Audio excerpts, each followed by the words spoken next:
What's up? Welcome to another day, another office hours. I I had some trouble yesterday and today with my streams, so this is my first, uh, probably and hopefully, I guess I should say hopefully trouble-free stream since the weekend. So today I'll be going over the comments that I got in YouTube over the last couple of days. I haven't been responding very well, so a lot of them I just need to actually reply to. So I'll be doing some of that. And if anybody's here to ask any questions in the Q&A, in the chat, I'll do some Q&A as well. Let me just share to Discord that I'm actually streaming right now. Forgot to do that before starting, so I'll just do a quick announcement and then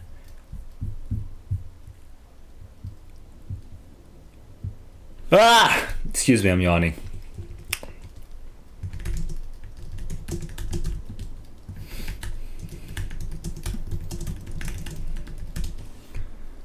Okay, and that's the share. So now I'm gonna move. Oh, I wasn't even sharing my screen, but I actually made a new screen, so I think this should be pretty good. This is my office hours screen.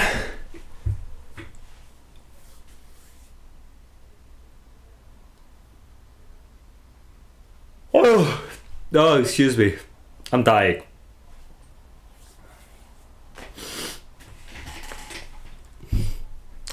Let me know what you think, because now you can see all the chat that comes up in the YouTube thingy in real time.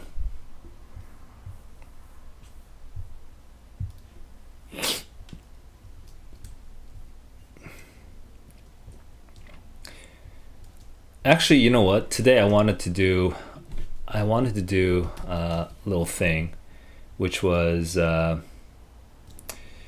what happened here? This is my this is my very random YouTube feed. I am not scared to show you my YouTube feed. Look, what was I looking for? I was looking for, like, I was watching something. Poetry. Hang on, let me find the. Oh right, it's called Hours Poetica. I need to remember this. I've been pretty dead with my reading habits for about a month. I haven't been reading too much for a month. I got a little too addicted to video games and stuff, and my rhythm has been thrown off by some changes in my class schedule. So I kind of stopped reading, and then starting a couple days ago, I started reading again. I've been reading this book, The Something of Time. Wait, Carlo Rovelli. The Order of Time. The Order of Time. And it's such a great book, and it's reminding me of the joy of reading. And then just a little bit ago, I had this YouTube video sort of recommended to me, and you know what? I kind of want to use my office hours to just watch someone else read a poem. So I'm gonna do that right now. Let me just make sure that the volume is kind of normal when I do this. So if I press play, the volume for you guys shouldn't be terrible. My name is Elizabeth Acevedo. I'm a writer and poet, and this poem is called Mommy Came to This Country as a Nanny. Okay, yeah, this audio should be okay. So I actually wanna watch this and have a little bit of poetry in my life. Wait, whose poem is this? My name is Elizabeth Acevedo. I'm a writer and poet, and this poem is called. Oh, it's by her. Mommy It's her Came to own. This It's her own Country poem. as a Nanny. Okay, that I did not know, because I don't know this poet actually at all.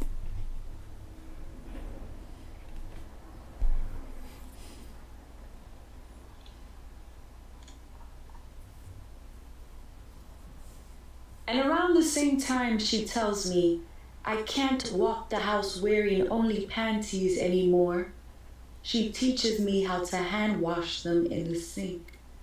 Tisking that washing machines don't launder as well as a good knuckling. She drops soap on the crotch, folds the fabric on itself, and shows me how one end pulls out the stains of the other. Detergent and fabric and hands against hands, making the seemingly most dirty material clean again. No menstrual cycle ever made me more woman in mommy's eyes than this learning how to wash my own ass, this turning of the shower rod into a garland of intimates, this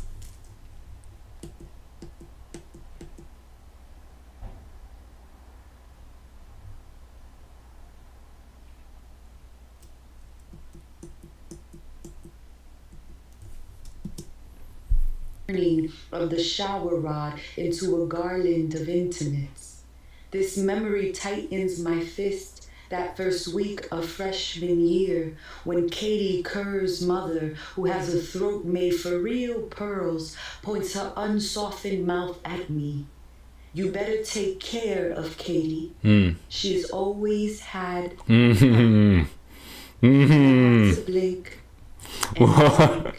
and blink. But leave unmentioned all the ways my hands have learned to care for things like her.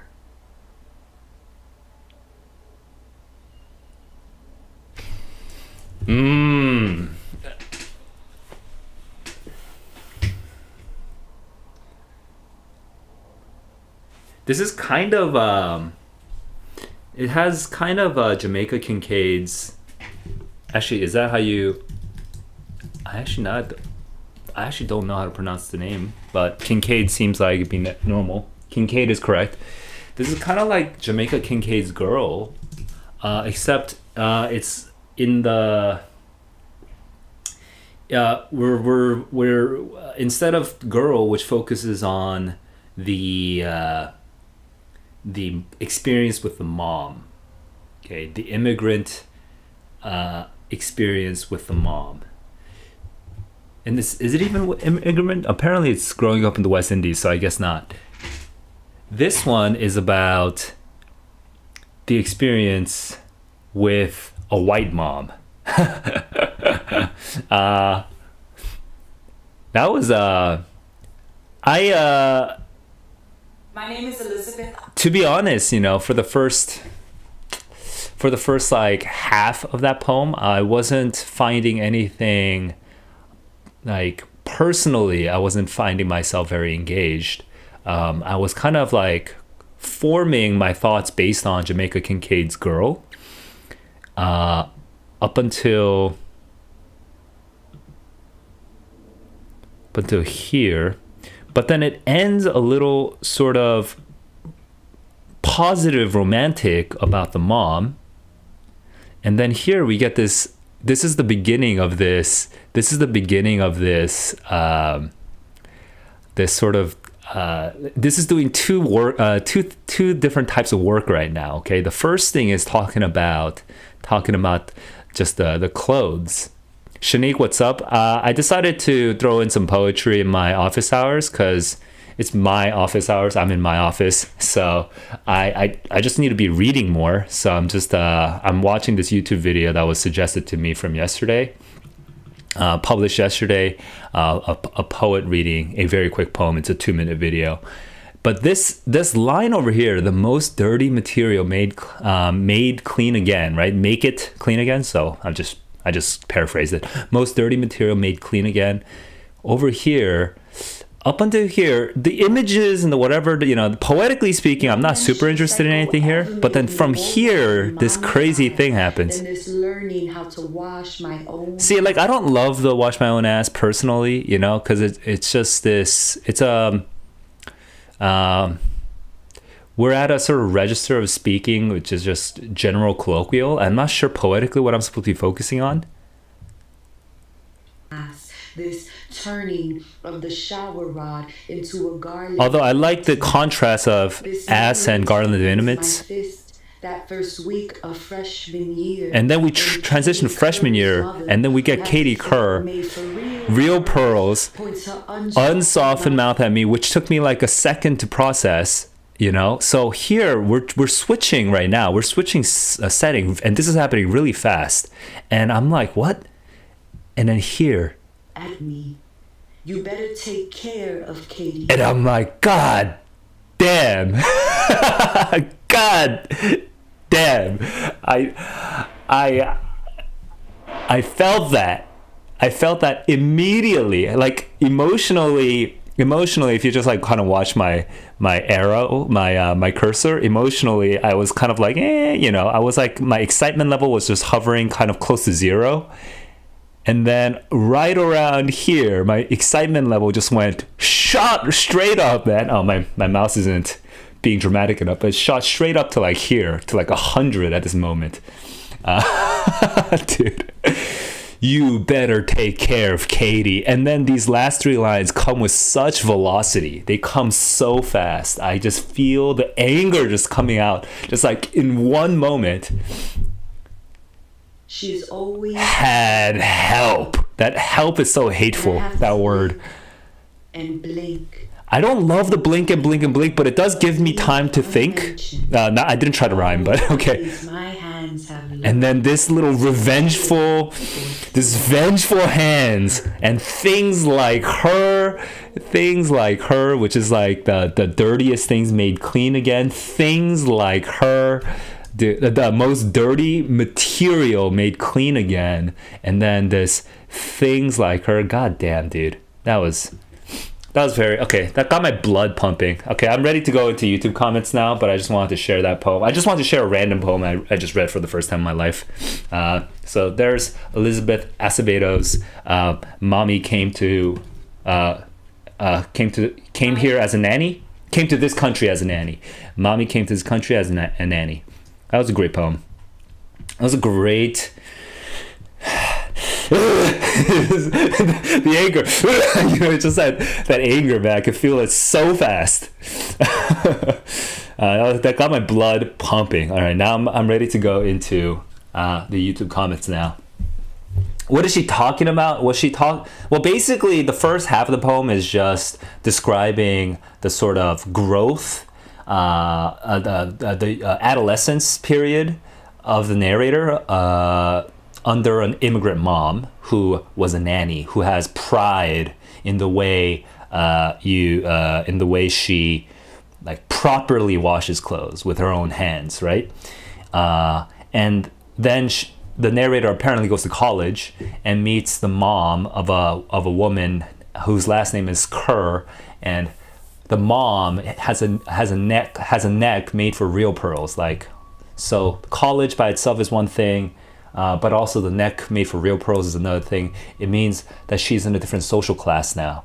We're in college. We're in a different social class, and that experience right there. Also the KK, the Katie Kerr, especially with like 2021 and the phenomenon of the Karen that's become kind of popular that's become pretty memeable on Instagram. All of these K names are sort of I wonder when that poem was written, actually. Let me look. Elizabeth Acevedo. Mommy came to this country as a nanny. Oh, this came out in 2015, though. Or at least definitely a long time ago. Like way before. When did the Karen meme start? I mean, Karen meme, I became aware of it like last year. 2020.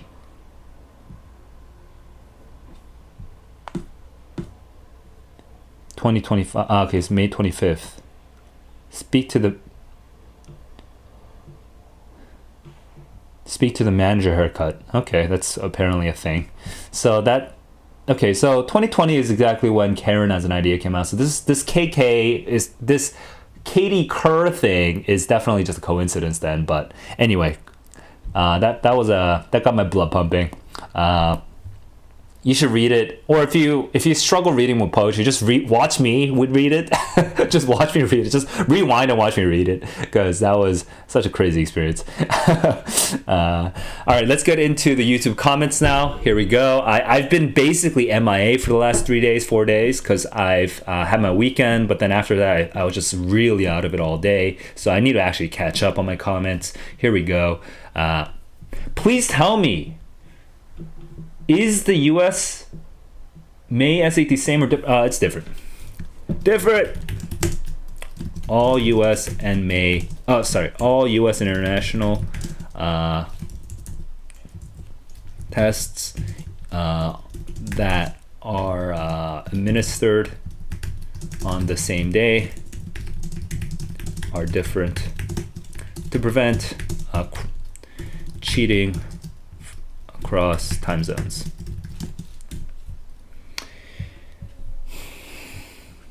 So I think everyone should just know this. If you took it internationally and you are watching my stream, I will cover the May International as well when the QAS comes out. I will, but I will definitely not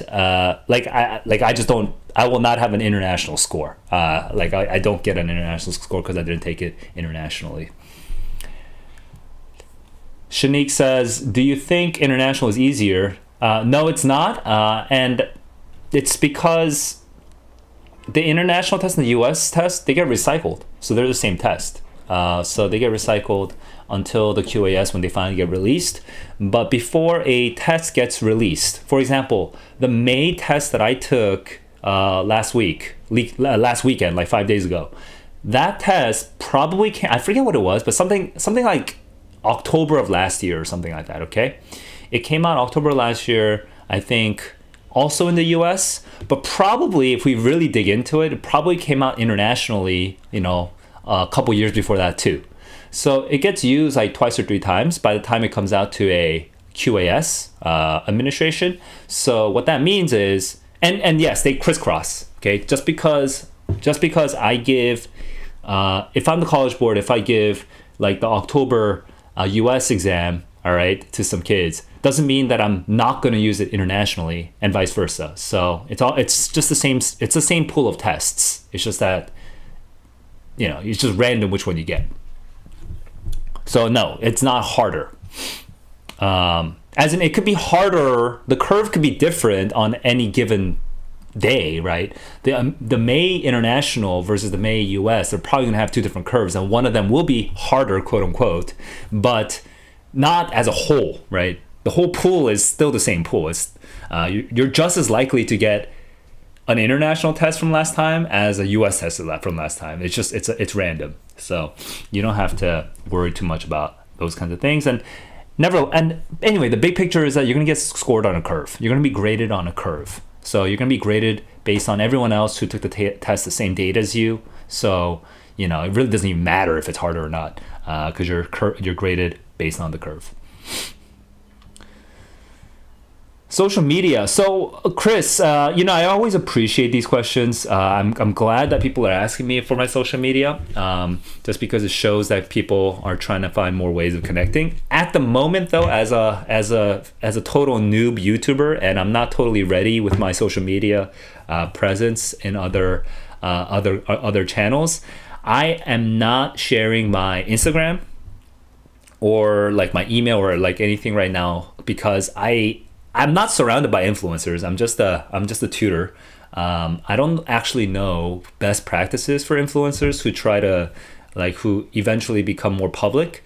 I want to be more public. I want to give you guys as much access to me as possible, but I also want to not have to worry about the 1 out of 1,000 people who will kind of be weird about me, like my personal life, because not 999 people out of 1,000 are gonna be totally chill. It's just that you never know. So 1 out of 1,000, I just don't want to deal with my girlfriend's like face coming out on Instagram and stuff like that. I just want to be careful. I trust everyone who's been chatting with me. I trust all of you guys. If you guys write amazing comments, and and messages in the text in the chat box. But for now, just because the internet is a big and scary place with lots of people that I can't physically meet up with you guys. I can't really get a vibe for you guys, for all thousands of you guys at once. It's just it's just a way of being cautious at first, and slowly as I get smarter about how to be accessible but also protected, as I learn how this actually works, I'll be opening up more avenues of communication. Right now, the best way to stay in touch with me is because I'm not at 500 subscribers yet. Okay, when I have 500 subscribers, I'm going to be able to do community posts and stuff like that on YouTube. Right now we're at 230-ish subscribers, so we're about halfway there. So if you are watching this and you want to support, hit the like and subscribe button, let YouTube know that I'm doing a good job, and then let more people know about this channel. Anyway, so I'll be able to do community posts, but until then, the best way to stay in touch with me is to join the Discord, and you can, in the Discord, you can just ask any questions you have, like any time of day. We have good people there, and we're building this community right now, people who want to learn and improve themselves on the SAT and outside of the SAT as well. So no, I do not have any social media that I can share other than my Discord. So let me actually share that link with Chris real quick. Where's my link? When did I start YouTube? Shanique, I'll be multitasking. I'll be answering you while sharing this link. Well, I started YouTube I guess technically last fall, right? So hang on, what happened here? So I started YouTube last fall, but I think the sort of big push, I started really streaming as frequently as possible, 3 or 4 times a week, starting in the March, after the March SAT.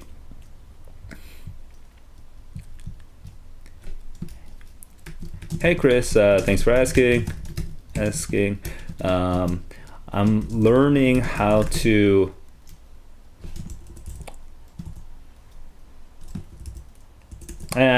what's the shortest explanation?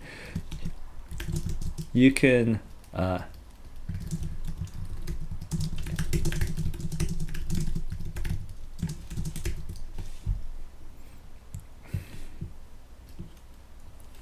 actually, you know what? I'll share a link to this. I'm going to share a link to this chat with him so that he knows.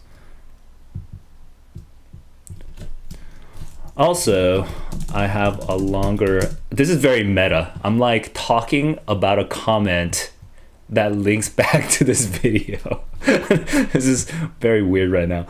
It's super meta. Or if we use a math word, it's very recursive. Also, I have a longer explanation, longer answer to your question. In this video. Around, how many minutes are we in? Around 20 minutes in. Okay, so that's me. Let's get into, that's Chris. Here we go. The math and writing were fair, but yeah.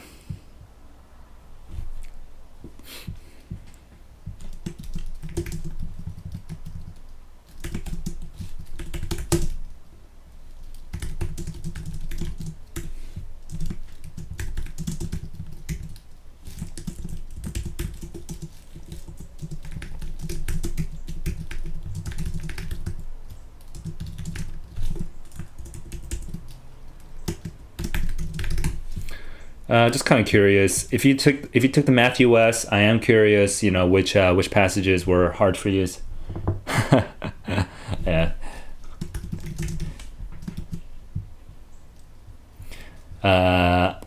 Which passages were especially hard for you guys?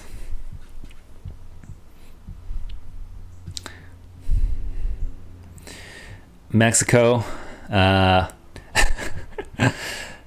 Let's see what happens. How many days? We have 9 days until the SAT scores come out, so I'll do the reveal then. Someone else was asking me about this earlier, but yes, I will reveal my scores in 9 days. And you guys will see my score at the same moment that I see it. Like, I will not look at my score before doing the reveal. So if you by the way, if you are not subscribed and you do want to see my score and get that notification, hit the subscribe button and the bell button for notifications for all live streams. I'll be doing that in 9 days, so look forward to that. Yeah, and we've been getting lots of moral support here. Moral support. Also, I've been messing around with YouTube Shorts, which gives me a lot of views, but doesn't really give me, like, it's like views to like random people. And honestly, I'm like okay with Instagram stories, but dude, man, YouTube Shorts, and like TikTok style shorts, man, that is so much work. I have to like edit constantly. It's so much work trying to be funny. It's not even, this one I wasn't trying to be funny, but still, it's so much work. I don't know how you guys, I don't know how you guys do it.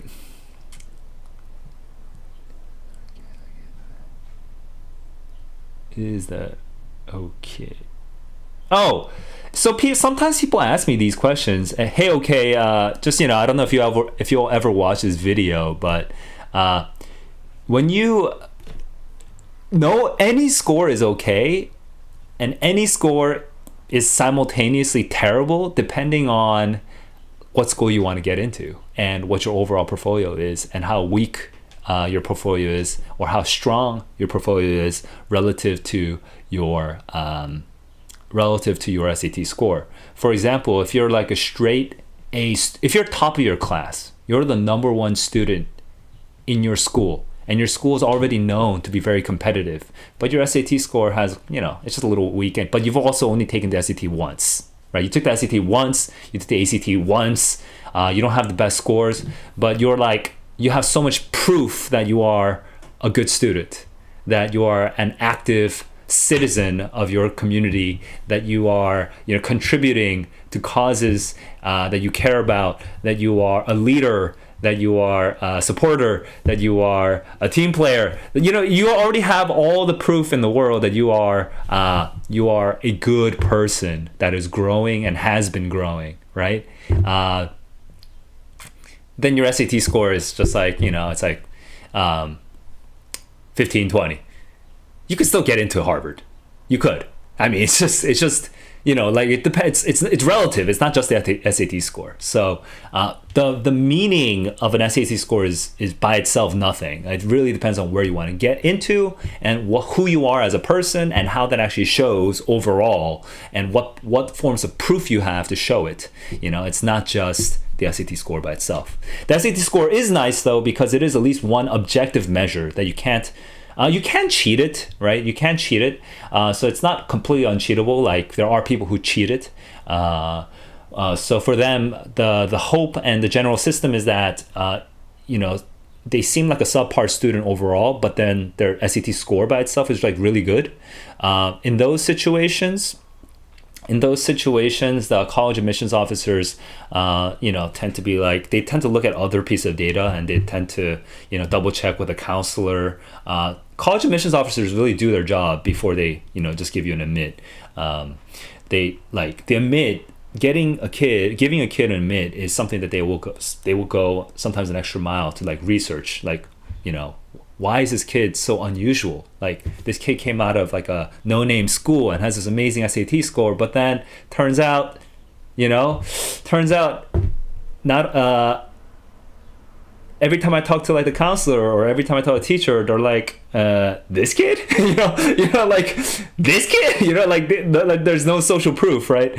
So only the SAT score is great. In that case, the admissions officers will use that. They will use that information. They'll use every piece of information they can. And so that SAT score will get discounted. Not 100%. Nothing's foolproof. I'm sure you can kind of slip between the cracks for certain schools, for certain admissions officers. But there's other ways of dealing with that kind of cheating. So that's not the only. It's not the end all be all, the SAT. But the nice when someone cheats on it. But the nice thing about the SAT is, assuming that you are above board that you are transparent, you are not cheating, you're a good student, you're a good person, the SAT is a nice little supplement. It just shows, hey, maybe my school has never sent a kid to your school, like your college, right? Maybe I would be, if I get accepted, the first kid to go to an Ivy League school from my high school, right? Well, so let's say I'm applying to like Columbia or something, right? And then Columbia has never seen anyone out of my school before. Well, from Columbia's perspective, this school is very new to me, but it turns out the school is really tough, that all the teachers are really tough, right? And I don't really 100% know that, because I don't know the history of this school, right? But I see that your score, you don't have a straight A GPA, but then, but you're telling me your school is really tough, so I can just choose to believe you, or I can look at your SAT and be like, oh, you have like a perfect verbal? I was like, oh, okay.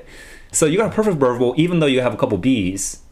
So maybe, what your counselor is saying and what your teachers are saying, what you are saying, maybe your school actually is tough, so I can use that in my overall picture of you as a candidate. So how do you cheat the SAT?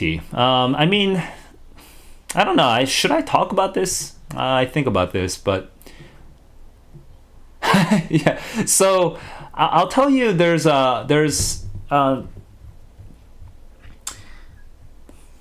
I'm okay. So in journalism, there's this principle, where in journalism, they tend to be extremely conservative about reporting suicides, because there's studies that whenever a newspaper talks about suicide, the suicide rate increases. So more people kill themselves after they describe in detail, someone else's suicide. So taking the same approach, I'm hesitant to talk about cheating. On the one hand, I like transparency, and I think the College Board can do a couple easy things to avoid these issues, and a couple very not easy things to avoid these issues. Some parts of these are really, it's really hard to stop everything. You can't stop 100%, because there's always gonna be some crazy effort out there. It's gonna be, you can't stop 100% of cheating. That's impossible, or impracticable. But there's some things I think the College Board could do better. But there's some things that I just admit, the College Board is doing a pretty good job, and I just feel a little uncomfortable talking about cheating, because I don't want to overly fixate on something that I don't think is really the point. But on the other hand, I also think that it's important to like the truth. The truth is just the truth, and the more important thing is, what do you, as a person, what do you do? What's your choice? Do you choose to know that sometimes people find ways to rig the game for themselves? And do you choose to let that bother you?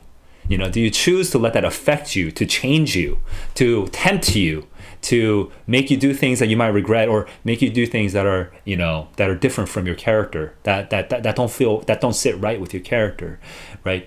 That's your choice, and I can't change that, whether I say, details or not, right? At the end of the day, everyone has to choose the person that they want to be, and the merits by which they accomplish what they accomplish. And some people will take the shortcut.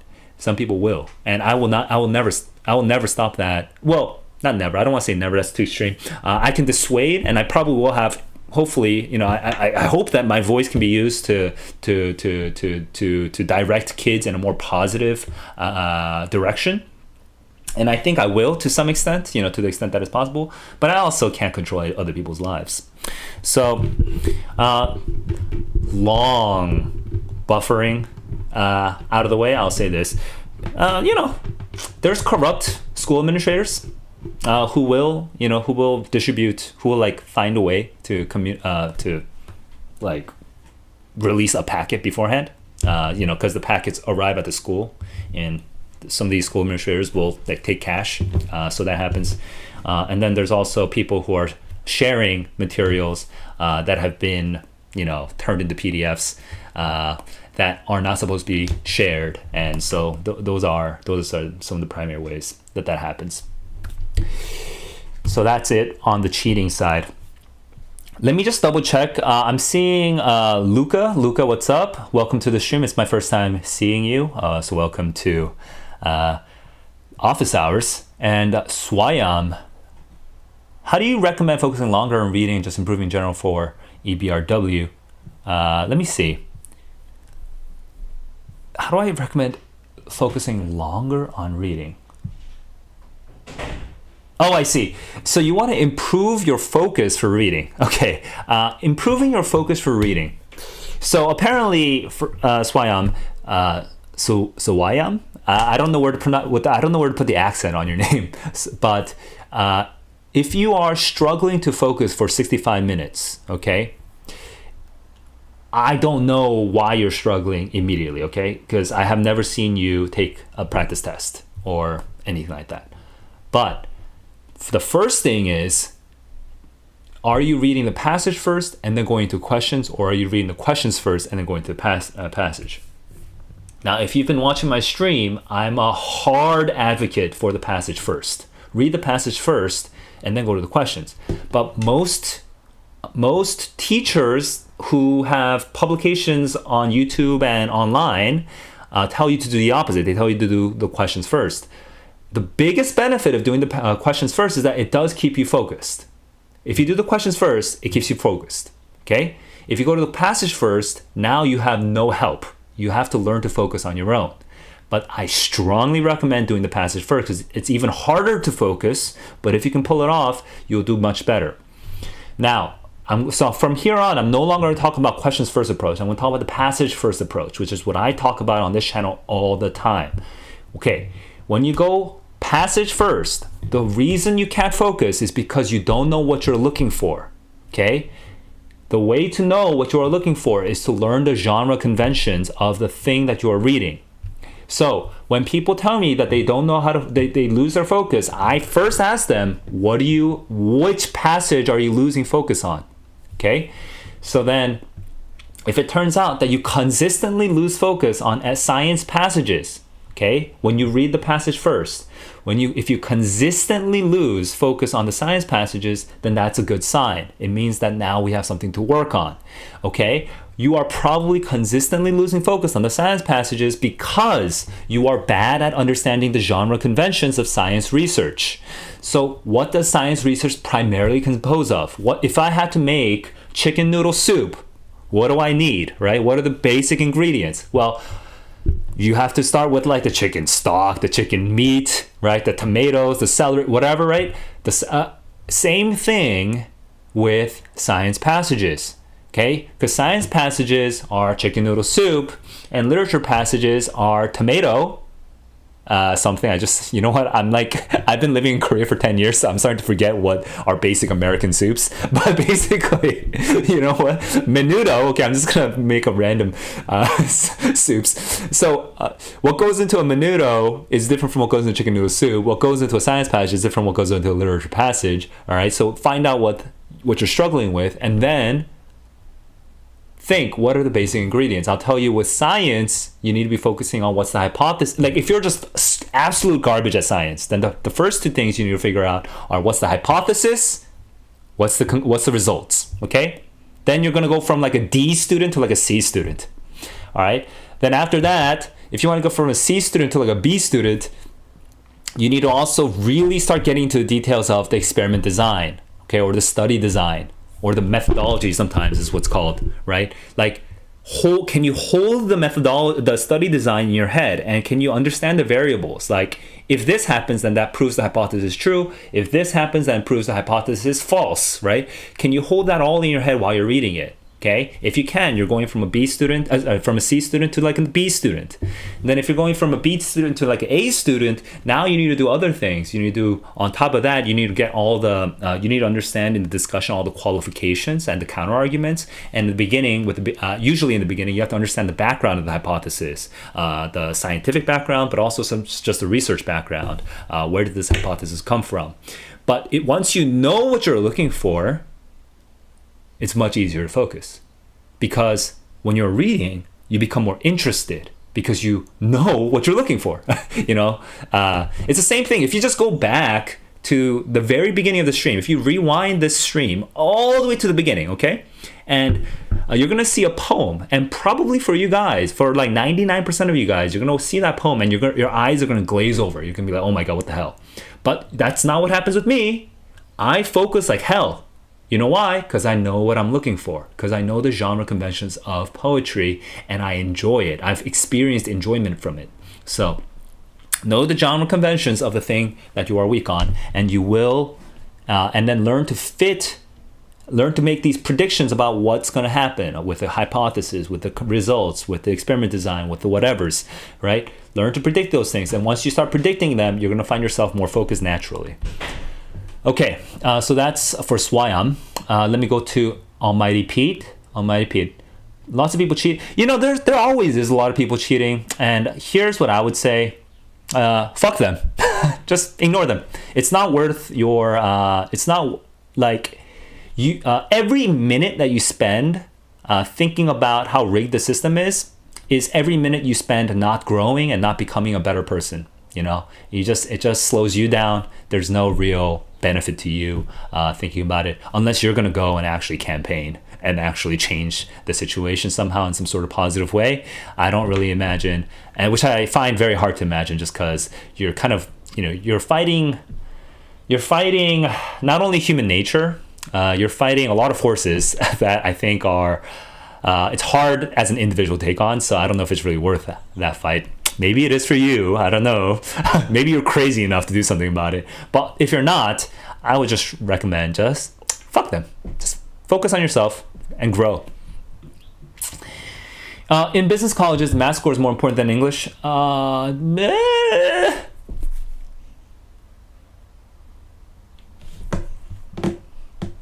Interesting.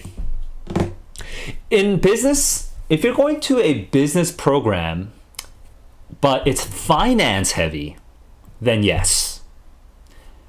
If you're going to a business program and it's not so much finance heavy, it's more management or entrepreneurship heavy, then no. But in either case, there's probably, for every business school, there's probably just like a bare minimum math score that you need, because business people need to be able to do calculations. But it really, really depends on at the end of the day, I can be here just sitting on my little chair with no skin in the game. It doesn't matter. My life doesn't improve if you get into your school. My life doesn't degrade if you don't get into your college. Okay. So I can sit here on my ass and just spew stupid tips and be like, oh, you need 700. I can just say dumb things that make it sound really easy, that there's a single goal and that's going to solve all your problems. I can give you a silver bullet here, okay? I could, but I don't, because even though that makes better YouTube content, silver bullets make way better YouTube content than me explaining 12 different conditions, okay? But the thing is, it really, the truth is, there is no silver bullet. There's no panacea. So you have to know your strengths, your weaknesses, and you have to understand what schools are realistic for you to get into. And then you need to choose one school to at least kind of focus on, and then think about their requirements and how far you are from their requirements. And so it's hard for me to just say math score is straight out more important, okay? I just can't say yes or no to that. It really depends on you. Do the April SAT. Mean FN says, what's up, Mean? Do the April SAT. I think I... Didn't I? Hang on, let me just... Here, let me see what I did. Database. I forgot what I changed the name of this thing. What do I call it? Notion SAT. Give me a sec. Let me find this page where... Okay, yeah, here we are. I did the 2021 April. There was apparently not a 2020 April, so I just didn't include that. I did the 2019 April, 2018 April, and 2017 April. So I've done every April test that I know of, so you can go and find them on this page. In fact, I'll actually share this page with you. Give me a sec to share. Oh, I'm not logged in. Oh no, no, this is the public site. Okay, here we go. So I'm gonna share it in the chat. Okay, so if you want to see links to my previous QAS streams, you can go into the link that I just shared in the chat. What would I recommend doing to improve EBRW?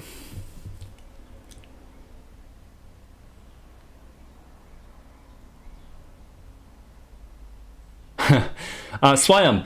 So there's a lot of people have different weaknesses, but I'll tell you the most generalizable thing, okay?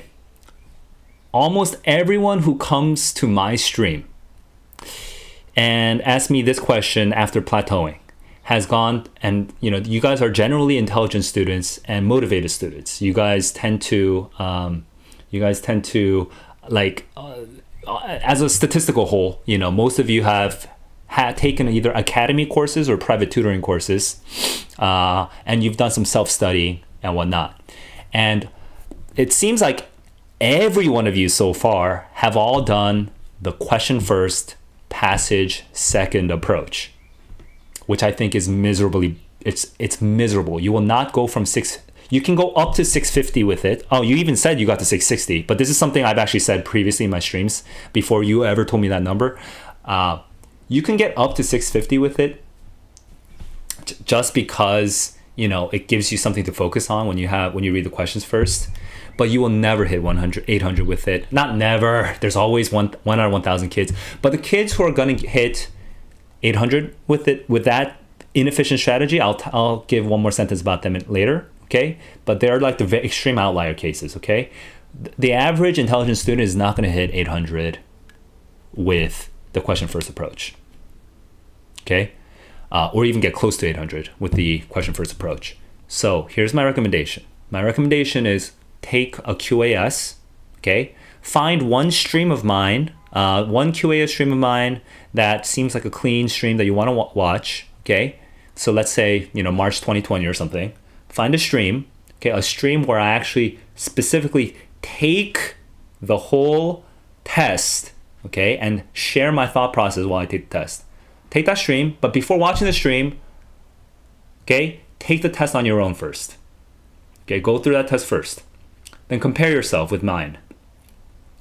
Every time, watch the way that I read, and then after I read, I try to do, especially my more recent streams, I try to do something that I call the map of the passage, where I recall everything that I remember from the passage, and I recall the location it is on the page. Is it top left, top right, bottom right? Okay, so listen to my map of the passage and compare yourself. Okay, now I have a longer version of my instructions that I'm telling you right now. I have a longer version on a page. I'm going to share the link to you in the chat. But basically, compare yourself and notice how good you are at reading the passage. Notice how good you are at predicting the answers to the questions, and then how your actual scores come out. And then try the way I do it. Okay? I'm someone who gets a good score. Just try it. Just try it the same way that I do it. Okay? My way of doing it is not going to be 100% the best way for you, but it probably is good for you to try it because you can try something different. And you will learn what feels different when you do it my way compared to someone else's way. And most of these other people who tell you all these tips, they don't actually show you doing it. So you can't even copy them, but you can copy me because I show it to you exactly in the streams. A lot of people have been leaving me comments telling me how much their test scores improved after just copying what I do. So at least copy me first and then come back and ask me further questions. So I'm not saying that my way is the absolute best way for you, okay? No, everyone's going to have different habits, I'm slower on the science than the literature. So that means that maybe you're better on the science than the literature. Like you're going to make some tweaks, but just start with a system that is proven to work. And then make tweaks to make it yours. So I'll give you a link right now to my long answer. my long answer for how to do this is, hang on, where is it? Over here. I got 1310 in March, 710, 600. I'm retaking May. This is for the writing specifically, but then, oh, no, for EBRW, but then I talk about, yeah, he actually specifically asked about reading, and this is my long answer, okay? About what you should do to diagnose yourself. So let me actually share this link with you.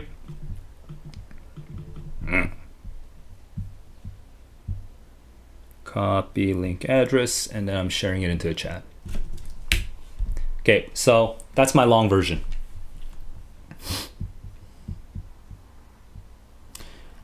All right. So it looks like there's no more questions in the chat. Did I miss anybody?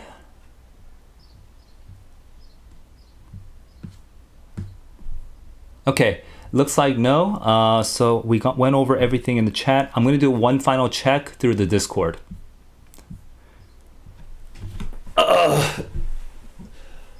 Quick stretch break. Okay, here we go.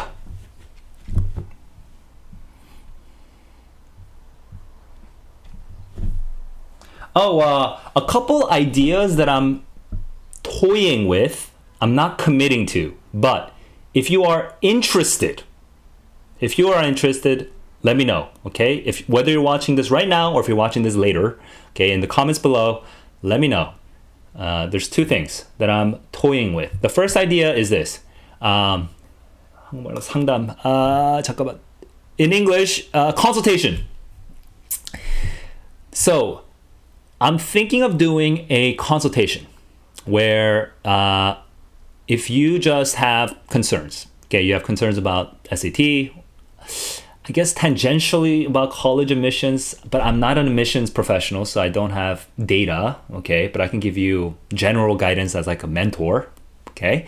But if you have SAT concerns and college admissions concerns, but that's secondary. But if you have those concerns, I can do a free consultation for you if you are interested in also, if you're comfortable with sharing that on a YouTube video.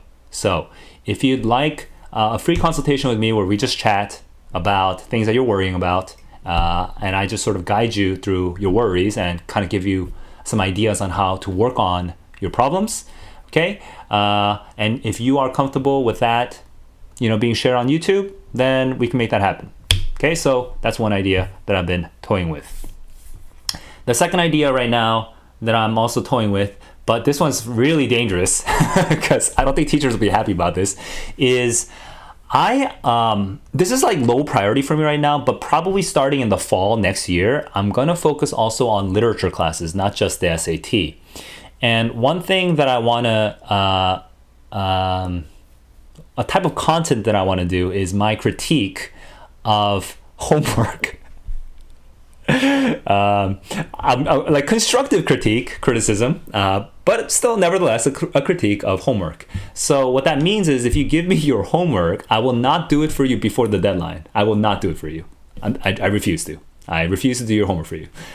There's already shitty Discord servers out there where slimy people will do your homework for you. I'm not going to do it. But if you give me your homework, I will do a critique of it, and I will do the homework after the due date. I will do the homework, and then I'll share my thoughts, my honest thoughts, the good and the bad about that homework. And I think that would be pretty interesting YouTube content. The only problem is that every teacher who is featured, like, obviously it'd be anonymized. I won't actually share identities or anything like that. But if a teacher ever discovers it, it'd be pretty. I'll get some angry comments. So it's on my mind. I think it'd be really good content though, just because I do think a lot of teachers don't genuinely love literature. They don't. I don't think they have a habit of reading literature and having their lives changed by it. I do though. I love literature, and I get really upset when the homework sucks the joy out of literature. Like when it's just this stupid analytical exercise that has no connection whatsoever to the genuine appreciation, understanding, and involvement with literature. So I really want to do that. If anybody wants to share their homework with me, let me know. Those are my 2 ideas. All right, guys. And besides that, guys, if you do like the content that I'm putting out, I know it's all streams, I know it's all low quality, and it's all very off the cuff.